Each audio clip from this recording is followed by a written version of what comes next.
নমস্কার ভক্তবৃন্দ, স্বাগতম জানাই আপনাদের আমাদের প্রিয় ইউটিউব চ্যানেল সপনে কি দুনিয়াতে। আজকের আলোচনার বিষয়টি অত্যন্ত গুরুত্বপূর্ণ। অনেকেই জিজ্ঞাসা করেন, দীক্ষা নেওয়ার পর কি শ্রাদ্ধ বাড়িতে খাওয়া উচিত? এই বিষয়ে শ্রী রামকৃষ্ণ পরমহংস দেবের মতামত কি ছিল? আসুন আজ আমরা সেই মহান ধর্মগুরুর কথায় এর উত্তর জানি।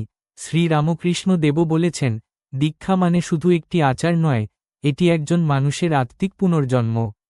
এই পুনর্জন্মের পর তার জীবনে কিছু বিধিনিষেধ আসে, যা তাকে আরও পবিত্র পথে চলার জন্য সহায়তা করে। শ্রাদ্ধ হল পূর্বপুরুষদের আত্মার শান্তির জন্য একটি পবিত্র ক্রিয়া, তবে এর সঙ্গে যুক্ত থাকে মৃতদেহ, দাহক্রিয়া ও শোকের স্পর্শ, যা আধ্যাত্মিক দৃষ্টিতে তমগুণ বাড়ায়। দীক্ষা নেওয়া ব্যক্তি যখন এই ধরনের অনুষ্ঠানে অংশগ্রহণ করেন বা সেই খাবার গ্রহণ করেন, তখন তার চেতনার উপর প্রভাব পড়ে এবং সাধনার পথে বাধা সৃষ্টি হতে পারে।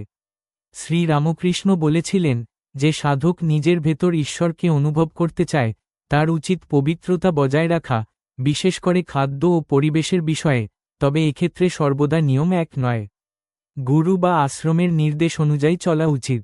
অনেক সময় গুরু নিজেই সিদ্ধান্ত দেন কখন কোথায় খেতে হবে বা যাবে না। আশা করি আজকের ভিডিও আপনাদের মনে কিছু প্রশ্নের উত্তর দিতে পেরেছে। দীক্ষা নেওয়ার পর আমাদের জীবনযাত্রায় কিছু পরিবর্তন দরকার, তা যেন শুধুই নিয়ম মেনে নয়, হৃদয় থেকে হয়। শ্রী রামকৃষ্ণ দেবের এই শিক্ষাগুলি আমাদের আধ্যাত্মিক জীবনে পথ দেখায়। এমনই আরও ভিডিও পেতে আমাদের চ্যানেল সপনে কি দুনিয়া কে সাবস্ক্রাইব করুন এবং পাশে থাকা বেল আইকনটি প্রেস করুন। দেখা হবে পরের ভিডিওতে, ততক্ষণ পর্যন্ত ভালো থাকুন, ধর্মপথে এগিয়ে চলুন।